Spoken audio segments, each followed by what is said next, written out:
lessons to get through it. When I got this one prepared, I sent it to Deanna, and she said, "That's enough.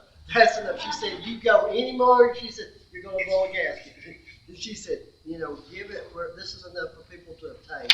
So we're talking about the Antichrist. Is he going to be a ruler that exists now and is going to elevate himself to the Antichrist? Is the Antichrist going to be a kingdom that's going to arise and take over? Or is the Antichrist, could he be a former king that's died and passed away and he come back to life? Those are the three basic views of who the Antichrist will be. Some say he's a current leader that will come to power. Some say a former kingdom will come back into existence. As for example, the old Roman Empire. When you look at the little statue, and I didn't bring my little piece of paper, of Nebuchadnezzar's dream of the 10 toes, we know that that is futuristic. Those will be a new revised Roman Empire. So some people, at the verses that we're going to look at tonight and the next week, people are going to, a lot of people say, well, that's about that kingdom there. And I'm going to show y'all real quickly tonight, here in a few minutes, that it's not going to be a kingdom. We can rule that out. So, is it going to be a leader that's alive now and going to elevate himself? Is it going to be a leader that he gets shot or killed or murdered and he comes back to life? Or is it going to be someone that's already dead and going to come back? That you get to decide for yourself. And I will give you the scriptures, and if anybody wants to know what I believe, I'll be glad to share that. Just don't put me in a padded room afterwards, okay? Just let me explain that. So, some scriptures to kind of help clarify this. In Daniel chapter 9, verse 27.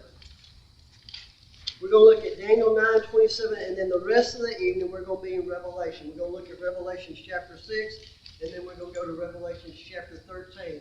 And that's what we'll cover tonight's lesson. But in Daniel 9, 27, it says, "And he shall conform the covenant with many for 1 week."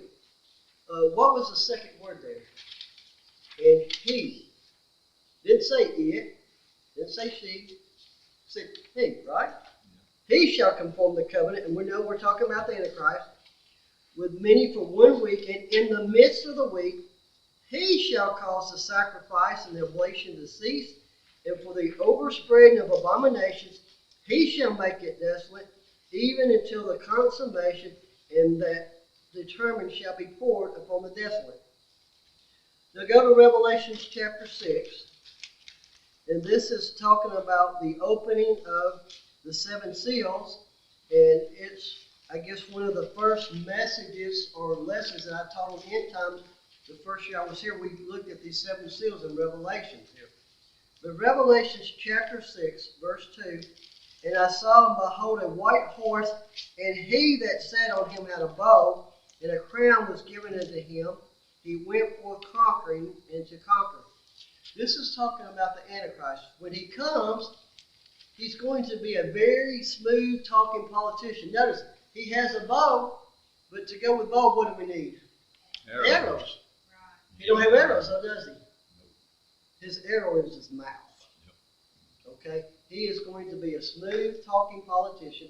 He is going to convince the world, and the world's going to look at him like, where have you been all our lives?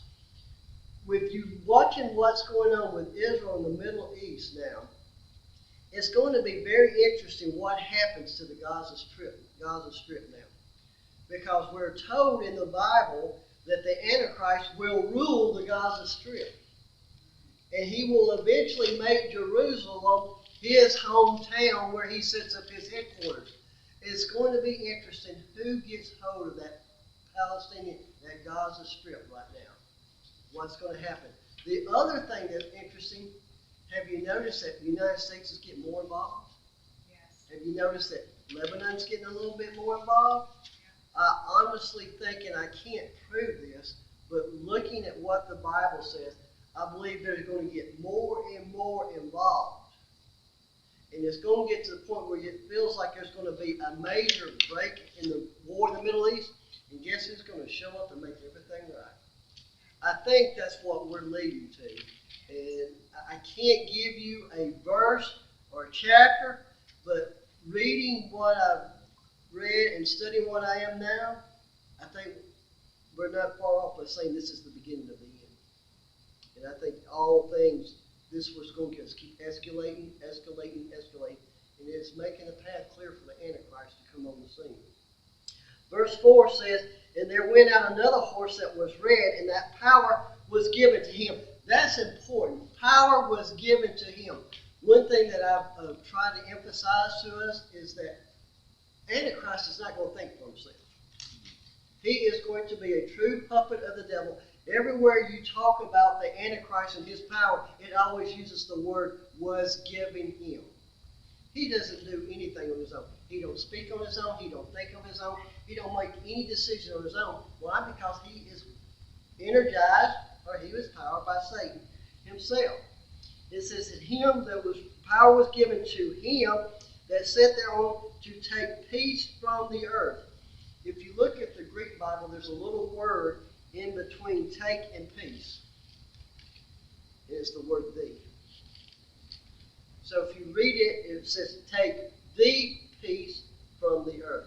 What does that make a difference? What does he get to do to sign that, to give peace? Peace treaty, right? So if he gets Israel to sign it, and the world comes together and signs it, he's going to take it from them. Who's doing it? The Antichrist, because he is Satan's puppet. If you look at verse 5, and when he opened the third seal, I heard the third beast say, come and see, and behold, and lo, a black horse, and he that sat on him had a pair of balances in his hand. In verse 8, and I looked, and behold, a pale horse, and his name that sat on him was Death, and hell followed with him. So when you look at these few verses, and there's lots of verses here, but the general idea I want to give you, if you look at number 1 and number 2, is the use of the singular pronoun he. He. The Antichrist is not going to be a machine. It's not going to be an organization, but it's going to be a person, and it's going to be a male person. Secondly, when you look at countries, and I didn't realize that until the day when I studied, all countries, just about it, have a female name. So, everywhere we read here, it says what? He. If you look at Israel in Babylon, for example, they tell you that it's a noun, gender, female. So, that lets me know it's not going to be a kingdom. It's going to be an individual. So, we can take off number 2, and a former kingdom will come in existence. That's not going to happen, okay? So that means it's either going to be a current leader that lives now, and he's going to die and come back to life, or number 3, it's going to be a king that was a mighty king that had a mighty country. He died, and he comes back to life. So that's our 2 options. And by the time we have 2 or 3 lessons on this, then you will be able to decide for yourself which one you think it is going to be. You know. And again, if you want to ask mine, they don't have to get home at a certain time in the afternoon, so they're asking me all kinds of questions, so they like that. So let's look at Revelation chapter 13. In 3 different times in Revelation chapter 13, John mentions the expression that was wounded, the wound that was healed. Okay, so the fact that John mentions it 3 times is worth mentioning, and there has to be a purpose. Most people, anybody know who Cindy Crawford is by any chance? She's got a cute little, what do they call it, her beauty mole or whatever, beauty mark? She's identified by that, right? The Antichrist, he don't have a beauty mole, but he has a wound. And that's how he's going to be identified. One of the ways, okay? So look at Revelation chapter 13, verse 3. It says, and I saw one of its heads as it were wounded to death. And his deadly wound was healed, and all the world wondered after the beast. Stands to reason. You see somebody that was dead and now he's back alive, it's going to get your attention. Yeah. And people are like, hey, there must be something special about this person. But they didn't follow Jesus because when in 10 days, Brother Robert, that after his resurrection, did he have a big crowd gathered around him? But remember, Jesus in his own words said, I came in my Father's name and you received me not. But another will come in his own name and you will receive him. So, with social media and everything, I can imagine what, this is going to be worldwide. Someone was dead and all of a sudden they're back alive again. So I looked up some key words here. The first word is the word wounded, and I put Strong's number there. That way, if you have a concordance or if you want to do further story, you can. And the word wounded here is a verb, but I want you to notice the special tense in this verb. And I got really excited when I saw this. It's a perfect passive participle. Sounds like Greek to me. Well, absolutely, it is Greek. A perfect tense verb, the best example I can tell you is a past, something happens in the past with a future ongoing result. For example, December 29, 1965, I became the son of Paul Linda Gray. Today is January the 10th, 2024, and I am still the son of Paul and Linda Gray. A past action with a future going. I will forevermore be remembered as what? The son of Paul and Linda Gray. So the perfect tense verb here says, he was wounded, and then he was healed. When you look at this word wounded, it means to be killed, to be slain. One definition was actually his throat was slashed. It also has the idea of being a perfect participle. It indicates that he was being killed and he remains dead. It indicates it was for a long period of time. And I thought that was interesting. When John wrote, that's why I like studying the Greek so much, because we see the word wounded in English. Does it tell us that? No, it doesn't. It's also a passive verb, which means it's being acted upon. The quarterback or the receiver is being thrown the ball. So it says the wound was being healed. So he didn't heal himself, did he? So who healed him? Well, if Satan is going to control the Antichrist, does it stand to reason he's the one that's going to heal? Okay? So he was wounded, he was killed for a period of time, and then he was being healed. He imitated God. Exactly. That's what Antichrist does. He's an imitator, right? The second word, wound, is a different Greek word, and this time it's used as a noun, and it means a deadly blow or a strike.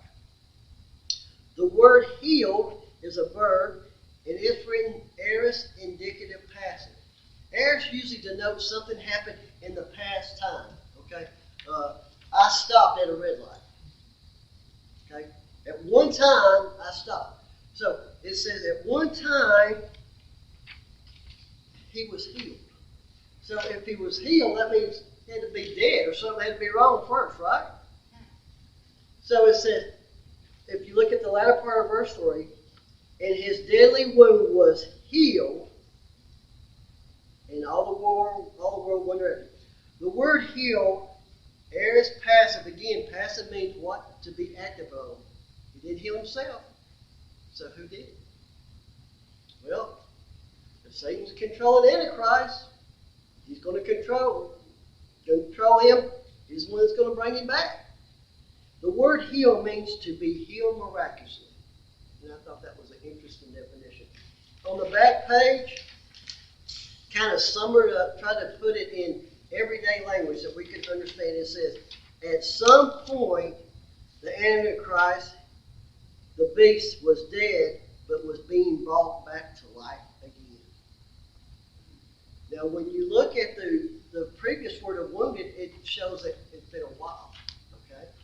So again, is it going to be a current leader now that's going to be killed and he's going to be dead for a few days and a few years and won't come back? Or is it going to be someone that was a future, that was been a past ruler that's been dead for thousands of years or whatever, and all of a sudden he comes back? Questions we will not know. And as we study, we'll see more and more about this. Revelation chapter 13, verse 12. It says, "And he exerciseth all the power of the first beast before him, and causeth the earth and them which dwell therein to worship the first beast, whose deadly wound was healed." Every time it mentions a beast, it gives that special characteristic. The deadly wound was healed. So will we see that wound? Absolutely. Okay? So if you look at verse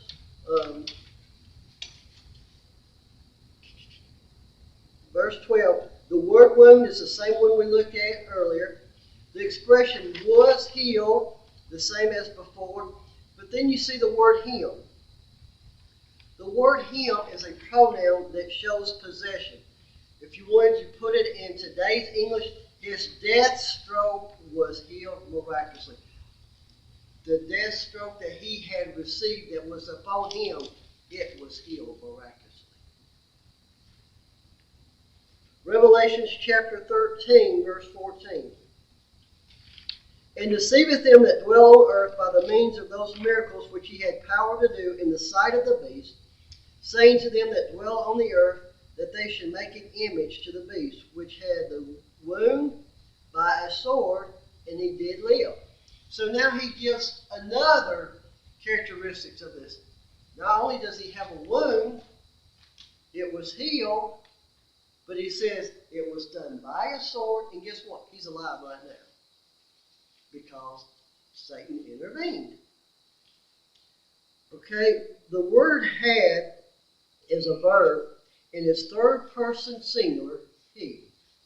It is a present indicative active, which means a continuous action, ongoing action. He had a wound and he still has it right now. He was dead, but I'm going to be bringing him back to life. But the wound is still going to be shown. He still has the wound. The present indicative active verb employed is implying the existence of something in close connection with the subject. Wound that was healed. You see wound and healed 3 times there. That's his connection with the Antichrist there. To put it down even simpler, he is continually having the existing scars. He was dead, he's brought back to life, but guess what? He still has those scars. The second word, wound, is the same as we talked about before. Then we see the expression by a sword. This is a noun that uses the genitive case here, which shows possession. So it was the sword that was killed that someone possessed. The wound that he has, he possessed it because of what? A sword. There's 2 different words used for sword in the Bible here. If you watch the Three Musketeers, you know they got these big old long swords. Well, this is not that sword. Okay, if you look at the definition here, it's considered a large knife, a slaughter knife. It was something designated used just for cutting. Further explanation is a small sword, a large knife. It was sometimes curved for cutting. So if you've ever watched the movie Aladdin, you know they have those short swords with a big old curve on it. That's what it's talking about here. It's perfect for cutting people's throats because of that curvature in time. But it also can mean a straight sword used for quick thrusting. So if you're not being the Three Musketeers fighting with swords and you just want to go up somebody and stab them real quick, then you got the shorter sword. You just pick it up and be done with it. So it also has the idea here that he was involved in possibly military. So the Antichrist could be a past military leader or a present military leader that gets killed or anything. So when we look at these, you know, a lot of questions are being asked, you know, and I feel like this was a good place to stop. Is it going to be a future leader, or is it going to be someone that has died, resurrected, and is going to take back over? Now, next week, we're going to look in Revelation chapter 17, verses 8 through 11. We're going to look at the phrase, He was, is not, and shall be. Now, if you want me to, I can give you some little heads up where I'm going with this. Just do not bring a straitjacket like me up, okay? Be patient with me. In in the book of Isaiah, chapter 14, and I'm sure Brother Robert and some of y'all are familiar with that. Most people think that's all about the fall of Satan. It's not.